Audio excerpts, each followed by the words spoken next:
Hijacking പോലെ എന്തെങ്കിലും പരിപാടി നടക്കുന്നുണ്ടോ? ഈ മറ്റേ സൊമാലിയൻ പൈറസി അല്ലേ, അവരൊന്ന് തോക്കൊക്കെ കാണിച്ച് അങ്ങനെ അല്ല, ഇവർ ഈ വലിയ ആംഡ് മിസൈൽ ലോഞ്ചറും ഒക്കെ ആയിട്ടാണ് വരുന്നത്. കപ്പലിൽ ഇങ്ങനെയുള്ള സാധനങ്ങളൊന്നുമില്ല, നമ്മൾ കമേഴ്ഷ്യൽ ഷിപ്പാണ്, ചരക്ക് കപ്പലാണ്. ഇപ്പോൾ നവപാസ് എന്ന് പറഞ്ഞു കഴിഞ്ഞാൽ നമ്മളുടെ മോഡലിൽ ഹോം ഗ്രൗണ്ടാണ് കോട്ടയം. ഈ പെൺകുട്ടികളെ സംബന്ധിച്ചിടത്തോളം അവരുടെ സേഫ്റ്റിയും കാര്യങ്ങളൊക്കെ എങ്ങനെയായിരിക്കും? പേരൻസിന്റെ മെയിൻ കൺസേൺ അതായിരിക്കും. എന്നാ ഒരു ആൺകുട്ടിക്ക് സേഫ്റ്റി വേണ്ടേ? എല്ലാവർക്കും സേഫ്റ്റി വേണം. എന്നാണ് മീഡിയയിൽ ഒരു പെൺകുട്ടിയുടെ സേഫ്റ്റി അല്ലെങ്കിൽ സെക്യൂരിറ്റിയെ കുറിച്ചുള്ള ഒരു ന്യൂസ് അത്ര ഫ്രീക്വൻ്റ് ആയിട്ട് വരുന്നതാണോ? വൈ? എന്താ പറയുക, ഒരു മദ്യക്കുപ്പിയും കയ്യിൽ വെച്ചുകൊണ്ട് ചുരുട്ടുമൊക്കെ വലിച്ചു നടക്കുന്നത് അങ്ങനെയല്ല. It's A highly reputed profession. ബാക്കി ലോകം മുഴുവൻ ലോക്ക്ഡൗണിലായിരുന്നപ്പോൾ കപ്പലുകൾ ഓടിക്കൊണ്ടായിരുന്നത്. എന്താ പറയുക, നമ്മുടെ നാട്ടിലൊരു റോഡ് അപകടം ഉണ്ടാകുന്നതിനേക്കാളും ചാൻസ് കുറവാണ് ഒരു കപ്പൽ അപകടത്തിൽപ്പെടുക എന്നുള്ളത്. അക്ഷരനഗരി എന്ന് പറഞ്ഞു കഴിഞ്ഞാൽ കോട്ടയത്താണ്. കോളേജുകളുടെ മുതുമുത്തശ്ശിമാർ, CMS കോളേജ് കോട്ടയത്താണ്, ബസേലിയസ് കോളേജ് ഉണ്ട്. ക്യാപ്റ്റൻ, എനിക്ക് വേറൊരു ഡൗട്ടുണ്ട്. ഈ ഷിപ്പിൽ എന്നൊക്കെ ഫുഡായിരിക്കും കിട്ടുന്നത്? അപ്പോൾ പേരൻസ് പുഷ് ചെയ്ത് കുട്ടികളെ ഒരു ജോലിക്കും വിടരുത്. അത് മർച്ചന്റ് നേവി ആയിക്കോട്ടെ, ഏത് ജോലി. നമുക്കിപ്പോ കപ്പലിൽ പൊക്കോണ്ടിരിക്കുമ്പോ ക്യാപ്റ്റനൊക്കെ ഒരെണ്ണം അടിക്കണം, എന്നെ കിട്ടുമോ? ഒരെണ്ണം അടിക്കണമെന്ന് പറഞ്ഞു കഴിഞ്ഞാൽ എന്താ, ലിക്കർ അടിക്കുന്ന കാര്യമാണോ? അല്ല, കോട്ടയംകാരനായ ക്യാപ്റ്റൻ അടിക്കാതിരിക്കുന്നത് എങ്ങനെയാണ്? കോട്ടയംകാരനായ അത് കൊള്ളാം, നല്ലൊരു ജോലിയാണ്. ഹായ്, മർച്ചന്റ് നേവി എന്ന് കേൾക്കുമ്പോൾ നമുക്ക് ഒരുപാട് ഡൗട്ട്സ് കാണും. എൻട്രൻസ് എങ്ങനെയാണ്, ഈ ജോലി കിട്ടിക്കഴിഞ്ഞാൽ അവരുടെ ലൈഫ് എങ്ങനെയായിരിക്കും, ജോലി എങ്ങനെയാണ്, പിന്നെ ലേഡീസിനുള്ള ഓപ്പർച്യൂണിറ്റീസ് ഒക്കെ എങ്ങനെയാണെന്നുള്ളത്. ഈ ഡൗട്ട്സ് ഒക്കെ ക്ലിയർ ചെയ്യാൻ നമ്മുടെ കൂടെ ഇന്നുള്ളത് captain Robin George. Welcome captain. Hi, nice meeting.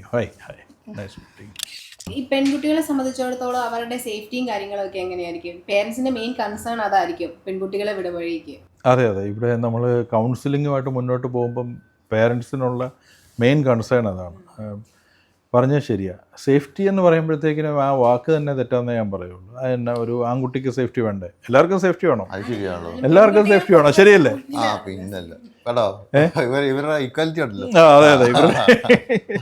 ഇവരുടെ ഇക്വാലിറ്റി എന്ന് പറയുന്നില്ല, അങ്ങനെയല്ല. അത് വളരെ കറക്റ്റായിട്ടുള്ളൊരു ചോദ്യമാണ്. സേഫ്റ്റി അല്ല, ഒരു ഹരാസ്മെൻ്റ് എന്നുള്ളതാണ് പാരൻസിൻ്റെ. ഹരാസ്മെൻറ്റ്, ബുള്ളിയിങ് ഒക്കെ. ഇപ്പോൾ ഹരാസ്മെൻറ്റിനും ബുള്ളിയിങ്ങിനും എതിരെ, അത് പെൺകുട്ടിയാണെങ്കിലും ആൺകുട്ടിയാണെങ്കിലും വളരെ സ്ട്രോങ് ആയിട്ടുള്ള പോളിസീസും നിലപാടുകളും ആക്ഷൻസും ഒക്കെ ഷിപ്പിങ്ങിലുണ്ട്. പിന്നെ പെൺകുട്ടിയുടെ സേഫ്റ്റി എന്ന് പറഞ്ഞു കഴിഞ്ഞാൽ ഇപ്പോൾ ധാരാളം പെൺകുട്ടികൾ കടന്നു വരുന്നുണ്ടല്ലോ. അതിൻ്റെ കാര്യം എന്താണ്? ഇത് സേഫായിട്ടുള്ള ഒരു എൻവയോൺമെൻ്റ് ആണ്, വർക്ക് പ്ലേസ് ആണെന്നുള്ള കോൺഫിഡൻസ് ഉള്ളത് കൊണ്ടാണ് ഇപ്പോൾ കുട്ടികൾ കടന്നു വരുന്നത്. ഞാൻ ഒരു കാര്യം ചോദിച്ചോട്ടെ, മീഡിയയിൽ ഇത്രയും, നമ്മുടെ കേരളത്തിലെ മീഡിയയുടെ കാര്യമല്ലേ, മീഡിയയിൽ എന്നാണ് അവസാനമായിട്ടൊരു ഷിപ്പിൽ ജോയിൻ ചെയ്തൊരു പെൺകുട്ടിക്ക് ഒരു പ്രശ്നമുള്ളതായിട്ട് നമ്മൾ, കപ്പൽ അപകടത്തിൽപ്പെടുന്നതിൻ്റെ വാർത്ത വരുന്നുണ്ട് അല്ലേ, കപ്പൽ പൊല്യൂഷൻ നടക്കുന്നതിൻ്റെ വാർത്ത വരുന്നുണ്ട്, അല്ലെങ്കിൽ മിഡിൽ ഈസ്റ്റിലെ പ്രശ്നങ്ങളുടെയൊക്കെ വാർത്തകൾ വരുന്നുണ്ട്. എന്നാണ് മീഡിയയിൽ ഒരു പെൺകുട്ടിയുടെ സേഫ്റ്റി അല്ലെങ്കിൽ സെക്യൂരിറ്റിയെക്കുറിച്ചുള്ള ഒരു ന്യൂസ് അത്ര ഫ്രീക്വൻ്റ് ആയിട്ട് വരുന്നതാണോ? വൈ? കാര്യം എന്താ? കാര്യം ഇതുകൊണ്ട് തന്നെയാണ്. ഇപ്പം സീഫെയറേഴ്സ് എന്ന് പറഞ്ഞു കഴിഞ്ഞാൽ പണ്ടത്തെ ഒരു കോൺസെപ്റ്റ് ഉണ്ടായിരുന്നു. സീഫെയർ, അതായത് എന്താ പറയുക, ഏത് പോർട്ടിൽ ചെന്ന് കഴിഞ്ഞാലും സകല അലമ്പിനും പോകുന്ന ആൾക്കാർ, അല്ലെങ്കിൽ എന്താ പറയുക, ഒരു മദ്യക്കുപ്പിയും കയ്യിൽ വെച്ചുകൊണ്ട് ചുരുട്ടുമൊക്കെ വലിച്ചു നടക്കുന്ന, അങ്ങനെയല്ല. It's A highly reputed profession. Reputed എന്ന് പറയുന്നത് മാത്രമല്ല, റെഗുലേറ്റഡ് പ്രൊഫഷനാണ്. നമ്മുടെ നാട്ടിൽ ഇപ്പോൾ വെറുതെ ഡ്രൈവിംഗ് പ്രൊഫഷനിൽ വരെ പോലീസുകാർ ഉദിച്ചു നോക്കുന്നു, ശരിയല്ലേ? അപ്പോൾ അത് ചിലരത് മറികടക്കാൻ വേണ്ടി വേറെ കാര്യങ്ങളൊക്കെ ചെയ്യുന്നുണ്ടാവും. പക്ഷേ ഷിപ്പിംഗ് എന്ന് പറഞ്ഞു കഴിഞ്ഞാൽ അത് കംപ്ലീറ്റ്ലി ഒരു മെക്കനൈസ്ഡ് അല്ലെങ്കിൽ സോഫിസ്റ്റിക്കേറ്റഡ് ആയിട്ടുള്ള ഒരു പൊസിഷനാണ്. അപ്പോൾ ഈ റൈറ്റ് ഫ്രം എന്താ പറയുക, ഈ ജോയിനിങ്ങിൻ്റെ സമയം തൊട്ട് ഒരു കേഡറ്റ് അല്ലെങ്കിൽ ഷിപ്പിൽ ജോയിൻ ചെയ്യാൻ ആഗ്രഹമുള്ള ഒരു കുട്ടി 18 വയസ്സിന് ശേഷം, അതുകൊണ്ടാണ് ഈ ഇയർലി കുട്ടികളെ ക്യാച്ച് ചെയ്യുന്നതിൻ്റെ കാര്യം. +2 കഴിഞ്ഞതിന് ശേഷമാണ് ആ കുട്ടികളുടെ ട്രെയിനിങ് മുഴുവൻ നടക്കുക. So they are all mostly focused on the profession. അപ്പോൾ അതുകൊണ്ട് തന്നെ ഷിപ്പിങ്ങിൽ ഈ ഇങ്ങനെയുള്ള എലിമെൻറ്റ്സ് വളരെ കുറവായിരിക്കും. ഹരാസ്മെൻറ്റ്, ബുള്ളി, അതല്ല ആരുടെയും ഫോക്കസ്. എല്ലാവർക്കും അവരവരുടേതായ കരിയർ ബിൽഡ് ചെയ്യാനുണ്ട്. പിന്നെ അങ്ങനെ എന്തെങ്കിലും സംഭവിച്ചാൽ തന്നെ കുട്ടികളെ സപ്പോർട്ട് ചെയ്യാൻ വേണ്ടി കെഡറ്റ്സ് അല്ലെങ്കിൽ ട്രെയിനിങ് ഡിപ്പാർട്ട്മെൻ്റ് ഉണ്ട്. ട്രെയിനിങ് ഡിപ്പാർട്ട്മെൻറ്റിൽ ഒരു കംപ്ലയിൻറ്റ് പോയി കഴിഞ്ഞാൽ ക്യാപ്റ്റൻ അല്ല ആരാന്ന് പറഞ്ഞു കഴിഞ്ഞാലും ഇപ്പം അങ്ങനെയുള്ള ഒരു എന്താ പറയുക തീരുമാനമൊന്നും ഒരു ഓഫീസറും ക്രൂ എടുക്കില്ല. കാര്യം അവൻ്റെ കരിയറാണ് അവന് വലുത്. പിന്നെ അവരെല്ലാം വളരെ പ്രോപ്പർലി ട്രെയിൻഡാണ്. So girls are very much welcome in merchant shipping. As a captain എനിക്ക് ഗേൾ കേഡറ്റ്സിനെ ഇടയ്ക്ക് വരാറുണ്ട്. വളരെ ഫ്രീക്വൻ്റ് അല്ല, ലേഡി ഓഫീസേഴ്സ് വരാറുണ്ട്. സോ അവരൊക്കെ വളരെ സീസൺഡാണ്. They all enjoy their tenure. ഇപ്പം ഞാൻ പറഞ്ഞല്ലോ, എൻ്റെ ഒരു സുഹൃത്ത് ലേഡി ക്യാപ്റ്റൻ വരെയുണ്ട്. അപ്പോൾ അവർ ആദ്യത്തെ ആ ഒരു ബുദ്ധിമുട്ടൊക്കെ ഉള്ളൂ. ആദ്യം ബുദ്ധിമുട്ടുകൾ ഉണ്ടാവും, വീട്ടിൽ നിന്നൊന്ന് ഒറ്റപ്പെട്ട് നിൽക്കുന്നതിൻ്റേതായിട്ടുള്ള ബുദ്ധിമുട്ട്. പിന്നെ വീട്ടുകാരെപ്പോഴും വറീഡായിരിക്കും,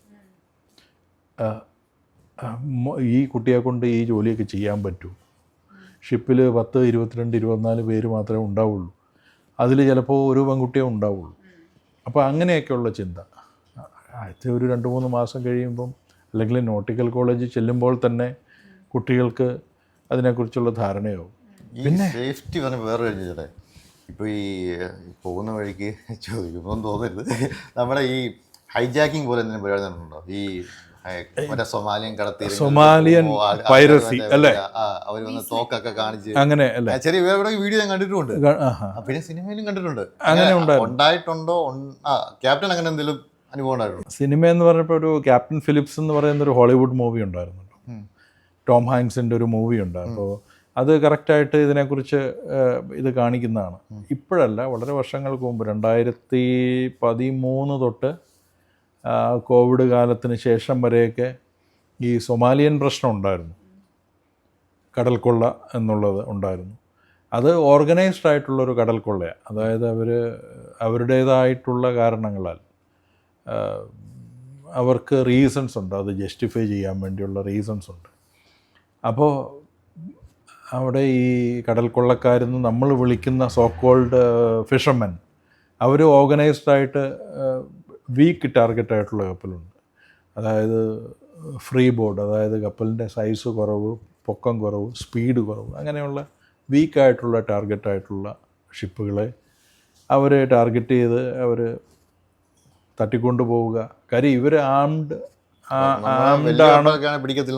അതെ, ഇവർ ഈ വലിയ ആംഡ് മിസൈൽ ലോഞ്ചറും ഒക്കെ ആയിട്ടാണ് വരുന്നത്. കപ്പലിൽ ഇങ്ങനെയുള്ള സാധനങ്ങളൊന്നുമില്ല, നമ്മൾ കമേഴ്ഷ്യൽ ഷിപ്പാണ്, ചരക്ക് കപ്പലാണ്. അപ്പോൾ അങ്ങനെയുള്ള ഒരു അവസ്ഥ ഉണ്ടായിരുന്നു, നേരത്തെ ഉണ്ടായിരുന്നു. പക്ഷേ ഇപ്പോഴ് എല്ലാ നേവികളുടെയും ഒക്കെ, Indian navy is also very much involve. അപ്പം ആ ഒരു ഗൾഫ് ഓഫ് ഏഡൻ സൊമാലിയയുടെ തീരത്ത് ഹൈ റിസ്ക് ഏരിയ ആയിട്ട് പ്രഖ്യാപിച്ച് അവിടെ നേവൽ ഷിപ്പുകളുടെ പ്രസൻസ് ഇപ്പോൾ വളരെ ധാരാളമായിരുന്നു ആ ഒരു കാലഘട്ടത്തിൽ. അങ്ങനെ ഒരു പ്രൊവാക്റ്റീവായിട്ടുള്ള ഒരു കാര്യം ചെയ്തതുകൊണ്ട് കപ്പൽ തട്ടിക്കൊണ്ട് പോകുന്നത് ഓൾമോസ്റ്റ് നെക്സ്റ്റ് ടു ഇമ്പോസിബിൾ എന്നുള്ളൊരു ലെവലിലേക്ക് വന്നിരുന്നു. അതുകൊണ്ട് നാച്ചുറലി ഈ കടൽക്കൊള്ളയെല്ലാം കുറഞ്ഞു പോയി. പിന്നെ കപ്പലുകളിൽ ആംഡ് ഗാർഡ്സിനെയൊക്കെ സപ്ലൈ ചെയ്യുന്ന ഒരു ഇറ്റാലിയൻ നാവികരുടെ ഒരു പ്രശ്നമൊക്കെ നിങ്ങൾ കേട്ടിട്ടുണ്ടായിരിക്കുമല്ലോ. ആലപ്പുഴയ്ക്ക് അടുത്ത് വെച്ച് ഇറ്റാലിയൻ നാവികർ അവർ ഇവിടെ അറസ്റ്റിലായി, കേരളത്തിൽ അറസ്റ്റിലായി, അവരിവിടെ ജയിലിലൊക്കെ ഉണ്ടായിരുന്നു. ഇതൊക്കെ വർഷങ്ങൾക്ക് മുമ്പാണ്. ആംഡ് ഗാർഡ്സ് കപ്പലിൽ ഇപ്പോൾ സപ്ലൈ ചെയ്തുകൊണ്ടിരുന്നൊരു കാലഘട്ടം ഉണ്ടായിരുന്നു. ഇപ്പോഴത് ഓൾമോസ്റ്റ് എക്സിസ്റ്റിംഗ് അല്ല, ആ ഒരു ത്രെട്ടില്ല. ആ ത്രെട്ട് ലെവൽ കൂടുമ്പോൾ തീർച്ചയായിട്ടും പഴയ രീതിയിലേക്ക് ഉള്ള ഡിഫൻസ് മെക്കാനിസമൊക്കെ ഉണ്ടാവും. ഇതെപ്പോഴും ഒരു ത്രെട്ട്, ഇൻ്റർനാഷണൽ മാരിടൈം ബ്യൂറോ എന്ന് പറയുന്നൊരു ഏജൻസി ത്രെട്ട് ലെവൽ എപ്പോഴും അവർ അനലൈസ് ചെയ്തുകൊണ്ടായിരിക്കുന്നത്. അവരുടെ കയ്യിൽ വലിയ ഡേറ്റാബേസ് ഉണ്ട്. അപ്പം കടൽ കൊള്ളയ്ക്ക് സാധ്യതയുള്ള സ്ഥലങ്ങളിൽ കൂടിയൊക്കെ കപ്പൽ പോകുമ്പോൾ ആ ത്രെട്ട് ലെവലിനെ കുറിച്ച് എപ്പോഴും അനലൈസ് ചെയ്തിരിക്കും. അപ്പോൾ ഇപ്പോൾ അതിനുള്ള ചാൻസുകൾ കുറവാണ്. പിന്നെ ഇപ്പോഴുണ്ട് നമ്മളുടെ മിഡിൽ ഈസ്റ്റിൽ ഒരു പ്രശ്നം നടക്കുന്നുണ്ട്, ഗൾഫ് ഓഫ് ഹോർമുസിലെ പ്രശ്നം. ഒരു യുദ്ധസമാനമായ ഒരു ഇറാൻ US ഇടയ്ക്ക് ഈ ഇറാൻ ഡ്രോണൊക്കെ ഫയർ ചെയ്യുന്നു. അപ്പം ഗൾഫ് ഓഫ് ഹോർമുസിലാണ് നമ്മളുടെ ഏറ്റവും വലിയ എണ്ണയുടെയും LPG LNGയുടെയും എക്സ്പോർട്ടിംഗ് കൺട്രീസ് ഉള്ളത്. അപ്പോൾ അവിടെ അങ്ങനെയുള്ളൊരു പ്രശ്നമൊക്കെ ഉണ്ടായിട്ടുണ്ട്. പക്ഷേ ഇതൊക്കെ ഷിപ്പിംഗ് എന്ന് പറഞ്ഞാൽ ഇറ്റ്സ് എ ഗ്ലോബൽ ട്രേഡ് അല്ലേ? ഇപ്പം നമ്മൾ ഈ ഇട്ടിരിക്കുന്ന ഉടുപ്പും ആ വാച്ചും ഒക്കെ കപ്പൽ കയറി വരുന്നതല്ലേ. ഈ കോവിഡ് സമയത്ത് ബാക്കി ലോകം മുഴുവൻ ലോക്ക്ഡൗണിലായിരുന്നപ്പോൾ കപ്പലുകൾ ഓടിക്കൊണ്ടായിരുന്നേ. മനസ്സിലായോ? സോ ഇതൊരു ഗ്ലോബൽ ട്രേഡാണ്. ഇപ്പോൾ കപ്പലുകൾ എപ്പോഴും ഓടിയില്ലെങ്കിൽ ലോകം തന്നെ സ്തംഭിച്ചു പോകുന്നൊരവസ്ഥയാണ്. പ്രാദേശികമായിട്ടുള്ള യുദ്ധങ്ങളൊക്കെ ഉണ്ടാവും. ഇപ്പോൾ യുദ്ധം എന്ന് പറയുന്നത് പെട്ടെന്ന് പൊട്ടിപ്പുറപ്പെടുന്നതല്ലല്ലോ. അപ്പോൾ അതിനെക്കുറിച്ചുള്ള വാർണിങ്ങും കാര്യങ്ങളൊക്കെ ഉണ്ടാവും. പിന്നെ നേവിയുടെ അസിസ്റ്റൻസ് ഒക്കെ ഉണ്ട്. പിന്നെ എന്താ പറയുക, നമ്മുടെ നാട്ടിലൊരു റോഡ് അപകടം ഉണ്ടാകുന്നതിനേക്കാളും ചാൻസ് കുറവാണ് ഒരു കപ്പൽ അപകടത്തിൽപ്പെടുക എന്നുള്ളത്, അല്ലെങ്കിൽ ഒരു ജീവഹാനി ഉണ്ടാകുക എന്നുള്ളത്. അതുകൊണ്ടാണ് ഞാൻ പറഞ്ഞു വരുന്നത്, റൈറ്റ് ഫ്രം ആ ഒരു ഷിപ്പിങ്ങിലേക്ക് കടന്നു വരുന്ന സമയം തൊട്ട് തന്നെ പ്രോപ്പർ മെൻറ്റർഷിപ്പ്, പ്രോപ്പർ ട്രെയിനിങ്, ആ മെൻറ്റാലിറ്റി, ആ മെൻറ്റർഷിപ്പ്, ആ ട്രെയിനിങ്, അതിൽ കൂടെ വരുന്നവരാണ് ഇപ്പോൾ എൻ്റെ കൂടെ ജോലി ചെയ്യുന്ന ആളെന്ന് പറഞ്ഞു കഴിഞ്ഞാൽ എനിക്കൊരു കോൺഫിഡൻസ് ഉണ്ട്. ശരിയല്ലേ? എല്ലാവരും ട്രെയിൻഡായിട്ട് വരുന്നവരാണ്. അപ്പോൾ എനിക്കൊരു കോൺഫിഡൻസ് ഉണ്ട്. ആ കപ്പലിലുള്ള 22 പേര് അല്ലെങ്കിൽ 24 പേരാണ് ആ കപ്പലിന് എന്ത് പ്രശ്നം ഉണ്ടായാലും സ്പോട്ടിൽ സോൾവ് ചെയ്ത് അതിനെ മുന്നോട്ട് ലക്ഷ്യസ്ഥാനത്തേക്ക് എത്തിക്കേണ്ടത്.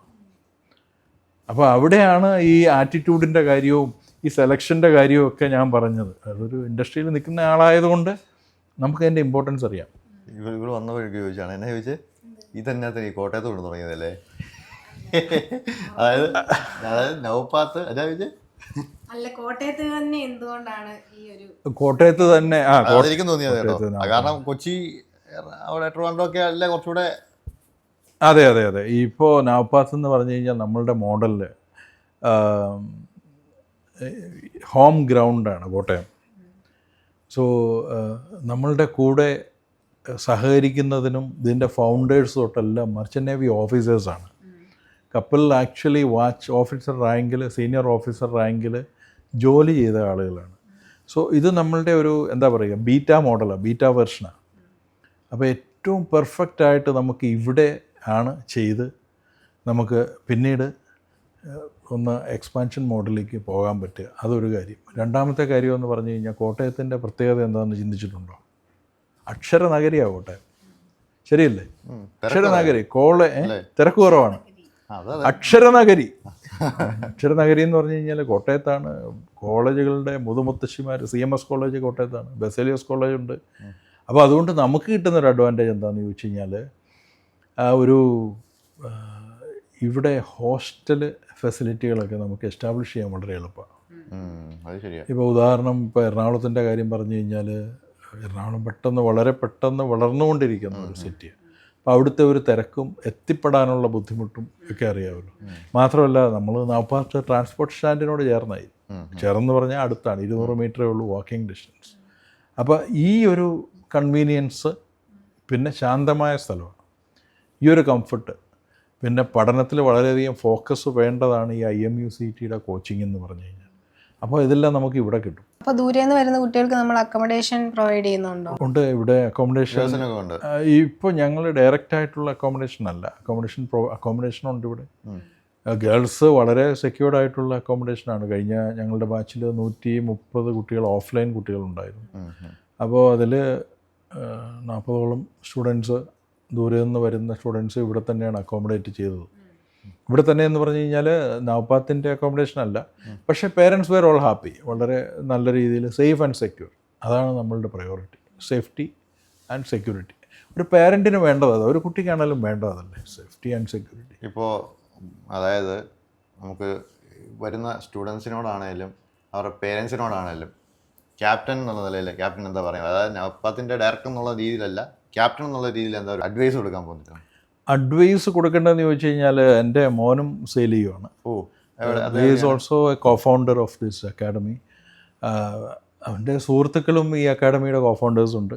ക്യാപ്റ്റൻ, എനിക്ക് വേറൊരു ഡൗട്ടുണ്ട്. ഈ ഷിപ്പിൽ എന്നൊക്കെ ഫുഡായിരിക്കും കിട്ടുന്നത്? ഫുഡിൻ്റെ കാര്യം എനിക്ക് തോന്നി എന്തുകൊണ്ട് ആ ചോദ്യം ചോദിച്ചില്ലല്ലോ.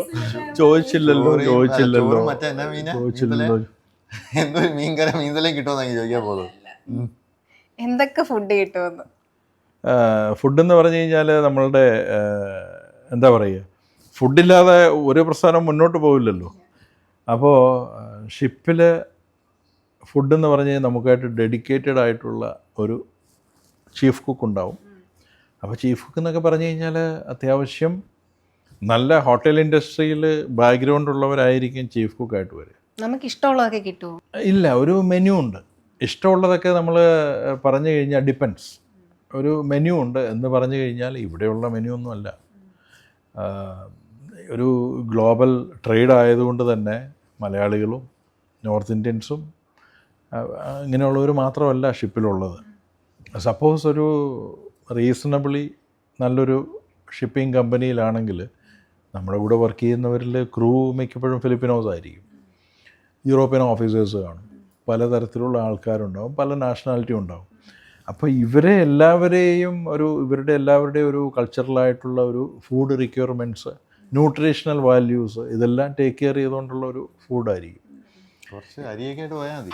അരിയൊക്കെ ആയിട്ട് അല്ല, അതെല്ലാം മാറും. ഞാൻ ഇപ്പോൾ ഇവിടുന്ന് പോയപ്പോൾ ചോറില്ലാതെ, നമ്മൾ ചെറുപ്പത്തിൽ ഇഡ്ഡലി ചോറ് അങ്ങനെയൊക്കെയുള്ള രീതിയിലല്ലായിരുന്നു. മലയാളികളുടെ പ്രധാനപ്പെട്ട വിഭവം എന്താണെന്ന് അറിയാമല്ലോ. അപ്പോൾ അതൊക്കെ കഴിച്ച് പോകുന്ന ഒരാൾക്ക് അങ്ങോട്ട് ചെല്ലുമ്പോൾ ഒരു വലിയൊരു എക്സ്പോഷർ നമുക്ക് കിട്ടും. Depends on the company where you are. പിന്നെ നമ്മൾ ട്രാവൽ ചെയ്യുന്ന സമയത്തും നമുക്ക് പല ക്യുസീൻസ് എക്സ്പ്ലോർ ചെയ്യാനുള്ള ഓപ്പർച്യൂണിറ്റി കിട്ടും. ഈ ക്യാപ്റ്റനൊക്കെ ഇത്രയും വർഷങ്ങൾക്ക് മുമ്പ് ഈ ഒരു ഫീൽഡിലോട്ട് അപ്പം വന്നത് എങ്ങനെയാണ്? ഇത്രയും വർഷങ്ങൾക്ക് മുമ്പ് വന്നത് ഇപ്പൊ കുട്ടികൾ വരുന്ന പോലെ തന്നെ അല്ല, ഇപ്പൊ കുറച്ചുകൂടെ നമുക്ക് ഇങ്ങനെയൊക്കെ ഉണ്ട് സംഭവങ്ങളെന്ന് അറിയാൻ പറ്റും. അന്നത്തെ കാലത്ത് ഇങ്ങനെ അറിയാനും മെയിനായിട്ട് എല്ലാവരും നോക്കുന്നത് തന്നെയാണ് നേഴ്സിങ്, എഞ്ചിനീയറിങ്, അങ്ങനത്തെ കാര്യങ്ങൾ. ഞാൻ 32 വർഷത്തോളമായി എൻ്റെ കരിയർ തുടങ്ങിയിട്ട്. അല്ല, 20 വയസ്സായിട്ടില്ല, അതിന് മുമ്പ് തന്നെ. അന്നത്തെ പഴയ പ്രീ ഡിഗ്രി, ഇപ്പോഴത്തെ +2. അപ്പോൾ അതിന് ശേഷമാണ്. പിന്നെ അന്നുണ്ടായിരുന്ന എന്താണെന്ന് വെച്ച് കഴിഞ്ഞാൽ അന്ന് അവയർനെസ് ഇല്ല. അന്ന് ഷിപ്പിംഗ് കമ്പനീസ് ഇവിടെ കൊച്ചിയിലൊന്നുമില്ല. അന്ന് നമ്മളുടെ ആ ഒരു എന്താ പറയുക, ആ ഒരു ഡെയർ ഡെവിൾ ആറ്റിറ്റ്യൂഡാണ് ഇതിൻ്റെ അകത്ത്. ഒരു മോട്ടീവ് ഉണ്ടാവുമല്ലോ, മോട്ടിവേഷൻ. അതെ, മോട്ടിവേഷൻ ഉണ്ടായിരുന്നു. മോട്ടിവേഷൻ എന്ന് പറഞ്ഞു കഴിഞ്ഞാൽ അന്ന് ഈ ഷിപ്പിങ്ങിനെ കുറിച്ച് കാര്യമായിട്ട് ആൾക്കാർക്ക് അറിയില്ലായിരുന്നു. എന്നാലും എൻ്റെ വീടിൻ്റെ അടുത്ത് ഒരു ക്യാപ്റ്റൻ എന്ന് പറയുന്ന ഒരാളെക്കുറിച്ച് വലിയ കഥകളൊക്കെ ഞാൻ കേട്ടിട്ടുണ്ടായിരുന്നു. പിന്നെ അന്നൊരു റേഡിയോ ഓഫീസർ ഉണ്ടായിരുന്നു. അപ്പം ഞാൻ മിക്കപ്പോഴും അങ്ങനെ ഒരു ചിന്ത, സ്പാർക്ക് ചെറിയ പ്രായം തൊട്ടുണ്ടായിരുന്നു. അപ്പോൾ ഇവരൊക്കെ അവധിക്ക് വരുമ്പോൾ ഇവരെയൊക്കെ കാണുകയും അങ്ങനെ മോട്ടിവേറ്റഡായി. വീട്ടിൽ നിന്ന് വലിയ സപ്പോർട്ടുണ്ടായി. അന്ന് പിന്നെ ഒരു 18 വയസ്സുള്ള ഒരാൾ ഒറ്റയ്ക്ക് ട്രാവൽ ചെയ്ത്, എന്നാണ് ഫ്ലൈറ്റ് കാര്യങ്ങളൊക്കെ അഫോർഡബിളാണ്, അന്നാണ് അതില്ല. ട്രെയിനിൽ കയറി മുംബൈയിൽ പോയി, അവിടെ പോയിട്ട് അന്നത്തെ കേരളത്തിൻ്റെ അവസ്ഥ അറിയാമല്ലോ, കുഗ്രാമം എന്ന് വേണമെങ്കിൽ പറയാം. അങ്ങനെയുള്ള അവിടെ സപ്പോർട്ട് സിസ്റ്റം ഇല്ല, ടെലിഫോൺ, മൊബൈൽ ഫോണോ കാര്യങ്ങളോ ഒന്നുമില്ല. പക്ഷേ ആ അവസ്ഥയിൽ നിന്നെല്ലാം മാറിയില്ല. എന്നിട്ട് ഈ സെയിം പ്രോസസ്സാണ്. 18 വയസ്സിൽ നമ്മൾ കേഡറ്റായിട്ട് ജോയിൻ ചെയ്യുന്നു. അന്ന് IMU-CT എൻട്രൻസ് എക്സാം ഇല്ലായിരുന്നു. ഭാഗ്യം ഉണ്ടായിരുന്നെങ്കിൽ ഞാനൊന്നും രക്ഷപ്പെടില്ലായിരുന്നു എന്നാണ് എൻ്റെ ഒരു വിചാരം. തമാശ പറഞ്ഞാണ് ഞാൻ പറഞ്ഞത്. നമ്മുടെ ആറ്റിറ്റ്യൂഡാണ് വേണ്ടത്. ഫസ്റ്റ് റാങ്ക്, സെക്കൻഡ് റാങ്ക് അങ്ങനെയുള്ള രീതിയല്ല. നമ്മുടെ ആറ്റിറ്റ്യൂഡ്, അത്യാവശ്യം പോസിറ്റീവായിട്ട് കമ്മ്യൂണിക്കേറ്റ് ചെയ്യാനുള്ള കോൺഫിഡൻസ്. അന്നും അത് തന്നെ, ഇന്നും അത് തന്നെ. ഇന്ന് കുറച്ചുകൂടെ അല്ലേ, ഇപ്പോൾ കുറച്ചുകൂടെ ഓർഗനൈസ്ഡ് ആയി. Things become easy. ഇപ്പോൾ നമ്മളുടെ ഫോണിൽ ഇൻഫർമേഷൻ ഉണ്ട്. ഗൂഗിൾ മാപ്പ് ഇട്ട് കഴിഞ്ഞാൽ നമുക്ക് അറിയാമല്ലോ. മാതാപിതാക്കളാണ് കുറച്ചുകൂടെ. പിന്നെ അന്ന് വലിയ അവയർനെസ് ഇല്ലായിരുന്നല്ലോ. അന്നായിരുന്നു വലിയ പേടികളുണ്ടായിരുന്നു. അന്ന് മർച്ചൻ്റ് നേവി എന്താണെന്ന് പോലും ആൾക്കാർക്ക് അറിയില്ല. ഇന്ന് അങ്ങനെയല്ല. ഇന്നിപ്പോൾ വലിയൊരു അവയർനെസ് ഉണ്ട്. കുട്ടികൾ എന്തിനെക്കുറിച്ചും വളരെയധികം റിസർച്ച് ചെയ്തിട്ടാണ് തീരുമാനം എടുക്കുന്നത്. അങ്ങനെ ആയിരിക്കണം എടുക്കേണ്ടത്. അബദ്ധത്തിൽ പോയി ചാടരുത്. റൈറ്റ് ഗൈഡൻസ് അതൊക്കെ കിട്ടി ചിന്തിച്ച് നമ്മളുടെ തിരഞ്ഞെടുക്കുന്ന ഈ പ്രൊഫഷൻ ആപ്റ്റാണോ എന്ന് നോക്കി. ഇത് ഈ പ്രൊഫഷൻ്റെ കാര്യം മാത്രമല്ലല്ലോ, നമ്മൾ ഏത് പ്രൊഫഷനിലേക്ക്. ഇപ്പോൾ സോഫ്റ്റ്വെയർ ഫീൽഡിലല്ലായിരുന്നു. ഇല്ല. So how about you? Neeraj was you were sound engineer. അപ്പം നമ്മൾ അതെ. അപ്പോൾ നമ്മൾ ഇതിനെക്കുറിച്ചൊക്കെ ഗവേഷണം ചെയ്തിട്ടല്ലേ പോയത്. അന്ന് അതിനുള്ള ഫെസിലിറ്റി ഇല്ലായിരുന്നു. അപ്പോൾ നമുക്ക് ഞാൻ പറഞ്ഞല്ലോ, എനിക്കൊരു ക്യാപ്റ്റനെയൊക്കെ കാണാനൊക്കെ ഉള്ളൊരു ഒരു ഓപ്പർച്യൂണിറ്റി കിട്ടിയത് കൊണ്ട് അതൊരു വലിയൊരു മോട്ടിവേഷനാണ്. അപ്പോൾ ഇന്നും അത് തന്നെയാണ്. കാര്യങ്ങൾക്ക് മാറ്റമൊന്നുമില്ല. ഒരു കൗൺസിലിങ്ങിനുള്ള ഫെസിലിറ്റി ഉണ്ടെങ്കിൽ ഡെഫിനറ്റ്ലി അത് യൂസ് ചെയ്യുക. ഫ്രീ അഡ്വൈസ് അല്ലേ, കടന്നു വരിക. ഇവിടെ ഇപ്പോൾ ഒരു അതായത് അച്ഛനും, അതായത് പേരൻസ് വന്നു, പേരൻസിനും അതായത് സ്റ്റുഡൻറ്റ് മക്കൾക്കും എന്താണ് ക്യാപ്റ്റൻ എന്നുള്ള നിലയിൽ, അതായത് നൗഫാത്തിൻ്റെ ഡയറക്ടർ എന്നുള്ള നിലയിലല്ല, ഒരു ക്യാപ്റ്റൻ എന്നുള്ള നിലയിൽ എൻ്റെ അഡ്വൈസാണ് കൊടുക്കാൻ പറ്റുന്നത്. അഡ്വൈസ് എന്ന് പറഞ്ഞു കഴിഞ്ഞാൽ ഇപ്പോൾ ഞാൻ പറഞ്ഞല്ലോ, എൻ്റെ മോൻ ഷിപ്പിങ്ങിലാണെന്ന് പറഞ്ഞിരുന്നു. Is A second officer. അപ്പോൾ അവനിങ്ങനെ ഷിപ്പിൽ ജോയിൻ ചെയ്യണമെന്നുള്ള ഒരു ആഗ്രഹം പ്രകടിപ്പിച്ചപ്പോൾ ഞാൻ അന്ന് ഇത്രയും കറണ്ടല്ല. അപ്പം ഞാൻ എൻ്റെ സുഹൃത്തുക്കളെ വിളിച്ച് അന്വേഷിച്ചു, ഏത് കമ്പനിയിൽ പോകണം, ഏത് ഇൻസ്റ്റിറ്റ്യൂട്ട് തിരഞ്ഞെടുക്കണം. അപ്പോൾ അന്നത്തെ ആ ഒരു അവസ്ഥയിൽ ഒരു ക്യാപ്റ്റനായിട്ട് പോലും എനിക്ക് എക്സ്റ്റേണൽ സോഴ്സ്, ഇൻഡസ്ട്രിയിൽ നിൽക്കുന്ന ഒരാളായിട്ട് പോലും ചെറിയ സംശയങ്ങൾ ഉണ്ടായിരുന്നെങ്കിൽ, ഇപ്പോൾ ഈ ഇൻഡസ്ട്രിയായിട്ട് കാര്യമായ ബന്ധമില്ലാത്ത ഗൂഗിള് അല്ലെങ്കിൽ ഈ റീൽസ് കാര്യങ്ങളൊക്കെ കണ്ടുവരുന്ന കുട്ടികൾക്ക് തീർച്ചയായിട്ടും ഒരു ഗൈഡൻസിൻ്റെ ആവശ്യമുണ്ട്. ശരിയല്ലേ? പിന്നെ ആ ഒരു ഗൈഡൻസ്, പ്രോപ്പറായിട്ട് ഗൈഡൻസ് കിട്ടി നോക്കി റിസർച്ച് ചെയ്തിട്ട് മാത്രം മർച്ചൻ്റ് നേവി അല്ല ഏത് പ്രൊഫഷനിലേക്കും കടന്നു വരിക. പിന്നെ ഈ നമ്മളുടെ ഉള്ളിലുള്ള ചില ആശങ്കകളൊക്കെ ഉണ്ട്. മോസ്റ്റ്ലി ഞാൻ പേരൻസുമായിട്ട് ഇരിക്കുമ്പോഴാണ് എനിക്കത് മനസ്സിലാകുന്നത്. മിക്കവർക്കും ഇതിനെക്കുറിച്ച് അറിയത്തില്ല. അപ്പോൾ പേരൻസ് പുഷ് ചെയ്ത് കുട്ടികളെ ഒരു ജോലിക്കും വിടരുത്. അത് മർച്ചൻ്റ് നേവി ആയിക്കോട്ടെ, ഏത് ജോലി, ഡിഫൻസിലോട്ടാണേലും ആയിക്കോട്ടെ, ഒരു കോൺഫിഡൻസ് ആ കുട്ടിക്കുണ്ടായിരിക്കണം. ആ കുട്ടി മോട്ടിവേറ്റഡ് ആയിരിക്കണം. ഏറ്റവും ഈസിയസ്റ്റ് ആയിട്ടുള്ള ജോബിന് പോലും ഒരാളെ തള്ളിവിടരുത്. പിന്നെ നമുക്കൊരു കുട്ടിയുടെ കഴിവിന് ഒരു ലിമിറ്റ് ഇടാൻ പാടില്ല. നമുക്ക് ചിലപ്പോൾ അറിയില്ലായിരിക്കും, നമ്മളുടെ കുടുംബത്തിൻ്റെ ആ ഒരു അറ്റ്മോസ്ഫിയറിൽ നിന്ന് മാറി ഹൈലി മോട്ടിവേറ്റഡ് ആയിട്ടുള്ള പിയർ, ഫ്രണ്ട്സ്, സുഹൃത്തുക്കളുടെ കൂടെ വരുമ്പോഴായിരിക്കും ചിലപ്പോൾ ആ കുട്ടിയുടെ യഥാർത്ഥമായിട്ടുള്ള കഴിവ്, യഥാർത്ഥമായിട്ട് അതിൻ്റെ ആപ്റ്റിറ്റ്യൂഡൊക്കെ വരിക. ശരിയല്ലേ? വീട്ടിൽ കുത്തി ഇരിക്കുന്ന, അല്ലെ 18 വയസ്സ് വരെ വെറുതെ ഇരുന്ന് കഴിഞ്ഞാൽ, അല്ലെങ്കിൽ ഒരു കുട്ടി പുറത്തു പോകരുത് മോനെ, നീ എന്നെ മിസ്സാവും, നീ അപ്പൻ്റെ അമ്മയുടെയും കാര്യമൊക്കെ നോക്കി ഇവിടെ നിന്നാൽ മതി എന്ന് പറയുന്ന ഒരു സിറ്റുവേഷൻ ആണെങ്കിൽ ആ കുട്ടി അവിടെ നിൽക്കും. അങ്ങനെയാണെങ്കിൽ ലോകം ഡെവലപ്പ് ആവില്ല. ശരിയല്ലേ? ഭയങ്കര പൊസസീവായിട്ടുള്ള ആൾക്കാരൊക്കെ ഉണ്ട് ചിലപ്പോഴും. കൗൺസിലിങ്ങും കൂടെ പോകുമ്പോൾ നമുക്കറിയാമല്ലോ, അവർ കുട്ടികൾക്ക് ഭീകരമായിട്ടുള്ള അറ്റാച്ച്മെൻറ്റൊക്കെ നല്ലതാണ്. പക്ഷേ ആ ഒരു സ്കൂൾ ഡേയ്സ് എല്ലാം കഴിഞ്ഞു. ഇനി ഒരു പ്രൊഫഷൻ നമുക്കെല്ലാവർക്കും ജീവിക്കാനൊരു പ്രൊഫഷൻ വേണമല്ലോ. അല്ലെങ്കിൽ പ്രൊഫഷൻ്റെ ആവശ്യമില്ലെങ്കിൽ പുറത്തേക്ക് പോകേണ്ട കാര്യമില്ല. അവർക്ക് വീട്ടിലിരിക്കാം, ബിസിനസ് ചെയ്യാം. അങ്ങനെയുള്ള ഓപ്പർച്യൂണിറ്റിയൊക്കെ ഉള്ളവരാണെങ്കിൽ ഗുഡ്, വെൽ ആൻഡ് ഗുഡ്. അല്ലാത്തവരുടെ കാര്യം ഞാൻ പറഞ്ഞു വരുന്നത്. ശരിക്കും പറഞ്ഞില്ലേ, സംസാരിക്കുന്നതിന് മുമ്പ് വരെ ഉണ്ടാകുന്ന ഇത് ഭയങ്കര സിമ്പിൾ പരിപാടിയാണ്. അതായത് റീലൊക്കെ കാണുന്ന പോലെ ഭയങ്കര സിമ്പിളാണ്. അല്ല, സംഭവം സിമ്പിളാ. അല്ല, എല്ലാവർക്കും പോകാം. കാര്യങ്ങൾ സിമ്പിളാണ്. പക്ഷേ അതിനുള്ള ഒരു മോട്ടിവേഷനും ചില റിക്വയർമെൻറ്റ്സും ഒക്കെ ഉണ്ട്. കാര്യം സിമ്പിളാണ്. പക്ഷേ എന്താ പറയുക, റൈറ്റ് ചാനലിൽ കൂടെ പോകും. നമ്മളുടെ ആ ഫയർ അടങ്ങാതെ എപ്പോഴും കത്തിച്ച് നിർത്താൻ പറ്റിയ ടീം നമ്മുടെ കൂടെ ഉണ്ടെങ്കിൽ it's an easy thing, very simple. You need mentorship വേണം. അത് വളരെ ഇമ്പോർട്ടൻ്റ്. അല്ലെങ്കിൽ പഴച്ചു പോകും, വഴി പിഴയ്ക്കുക എന്ന് പറഞ്ഞാൽ വഴി തെറ്റിപ്പോവും.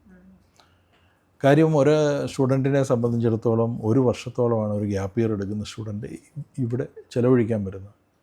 അപ്പോൾ അവരോടൊരു കമ്മിറ്റ്മെൻറ്റ് ഒരു ഇൻഡസ്ട്രിയിൽ നിന്നുള്ള ആൾക്കാരെന്നുള്ള നിലയിൽ നമുക്കുണ്ട്. എല്ലാവർക്കും അത് ഉണ്ടാവണമെന്നില്ല.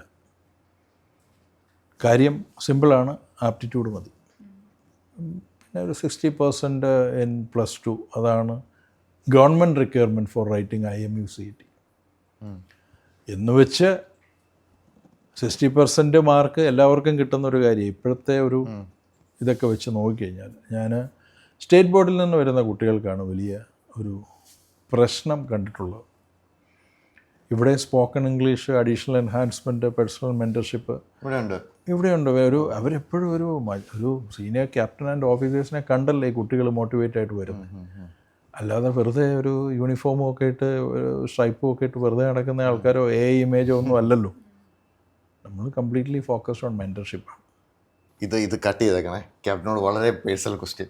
നമുക്കിപ്പോൾ കപ്പലിൽ പൊക്കോണ്ടിരിക്കുമ്പോൾ ക്യാപ്റ്റനൊക്കെ ഒരെണ്ണം അടിക്കണം, എൻ്റെ കിട്ടുമോ? ഒരെണ്ണം അടിക്കണമെന്ന് പറഞ്ഞു കഴിഞ്ഞാൽ എന്താ, ലിക്കർ അടിക്കുന്ന കാര്യമാണോ? ബിയറെങ്കിലും കിട്ടുമോ? ലിക്കർ അടിക്കുന്ന കാര്യം, നീരജിനോട് ഒരു കാര്യം ചോദിച്ചോട്ടെ. നീരജ് ഒരു ഹോസ്പിറ്റലിൽ പോകാന്ന് വെച്ചു, ആൾക്കാർക്ക് മനസ്സിലാവുമല്ലോ. മനസ്സിലാക്കാൻ വേണ്ടി വടി കൊടുത്ത് അടി മേടിക്കുന്നത്. നീരജിനെ അറ്റൻഡ് ചെയ്യാൻ വരുന്ന ഡോക്ടർ മദ്യപിച്ചിട്ട് അവരെന്തെങ്കിലും നീരജ് അങ്ങോട്ട് പോകും? അല്ല, ഡ്യൂട്ടി കഴിഞ്ഞിട്ട് ഡ്യൂട്ടി കഴിഞ്ഞിട്ട് ഡോക്ടർ എന്ത് വെള്ളം ചെയ്തു? ആ അല്ല അവിടെ ഇത് കപ്പലില്ലേ മറ്റേ ഡോക്ടർ ഡോക്ടർ ബീവറേജിൽ പോവാ, ഇവിടെ ബീവറേജിൽ പോകാൻ പറ്റുമല്ലോ. അതെ അതെ അതെ അതെ അതെ അത് വളരെ സ്ട്രിക്റ്റ് ആയിട്ടുള്ള ഒരു റെജിമിലാണ് ഷിപ്പുകൾ. ഈ ഇൻഡസ്ട്രി ഷിപ്പിലല്ല ഫാക്ടറീസ് ആണെന്ന് പറഞ്ഞാൽ ഒരു പൈലറ്റിന് മദ്യപിച്ചിട്ട് വിമാനം ഓടിക്കാൻ പറ്റുമോ? അങ്ങനെയുള്ളൊരു വിമാനത്തിൽ നമ്മൾ കയറുമോ? ഒരു എയർപ്ലെയിനിൽ കയറുമോ? ഇല്ല. മച്ചൻ നേവി സംതിങ് ലൈക്ക് ദാറ്റ്. വളരെ സ്ട്രിക്റ്റ് ആയ ഒരു റെജിമാണ്. പിന്നെ പൈലറ്റ് ന്യൂയോർക്കിൽ നിന്ന് ഫ്ലൈറ്റ് എടുത്ത് ലെറ്റ്സ് ഷാൾസ് ഡെ ഗൗൾ പാരീസിൽ വന്നതിന് ശേഷം പുള്ളിക്ക് കിട്ടുന്ന റെസ്പോൺസിബിലിറ്റി കഴിഞ്ഞിട്ട് 2 ദിവസം കഴിഞ്ഞാണ് ഫ്ലൈറ്റ് എങ്കിൽ നിയമാനുസൃതമായിട്ട് കാര്യങ്ങളൊക്കെ ആണെങ്കിൽ ഓക്കെ, അദ്ദേഹത്തിൻ്റെ കരിയർ അത് ബാധിക്കില്ല. അങ്ങനെ പറ. അല്ല കോട്ടയംകാരനായ ക്യാപ്റ്റൻ അടിക്കാതിരിക്കുന്നത് എങ്ങനെയാ? കോട്ടയംകാരനായ അത് കൊള്ളാം. നല്ലൊരു ചോദ്യമാണ് ഇത്. മിക്കവർക്കും അല്ല ഇത് ഒരു ഡൗട്ട് ക്ലിയർ ചെയ്യാൻ വേണ്ടി ഇത് ഉപകരിക്കും. എന്താണെന്ന് ചോദിച്ചു കഴിഞ്ഞാൽ ചിലരുടെ വിചാരം എന്താണെന്ന് ചോദിച്ചു കഴിഞ്ഞാൽ ഈ ഷിപ്പിലുള്ളവന്മാരെല്ലാം കള്ളു കുടിച്ച് നടക്കുന്ന ആവാസന്മാരാണെന്നുള്ളൊരു ചിന്തയുണ്ട്. അങ്ങനെയല്ല. ഇത് ഈ ഒരു പ്രൊഫഷനിൽ വളരെ മോണിറ്റേർഡാണ് ഈ പ്രൊഫഷൻ. കാര്യം $1 million of responsibility, human lifes അങ്ങനെയുള്ള ഇതുള്ളത് കൊണ്ട് ആരും തന്നെ ആ പ്രൊഫഷൻ എടുത്ത് കളിക്കില്ല. അതെല്ലാം ചെറുപ്പത്തിലുള്ള മെൻറ്റർഷിപ്പ് അതിനെക്കുറിച്ചാണ് എനിക്ക് പറയാറുള്ളത്.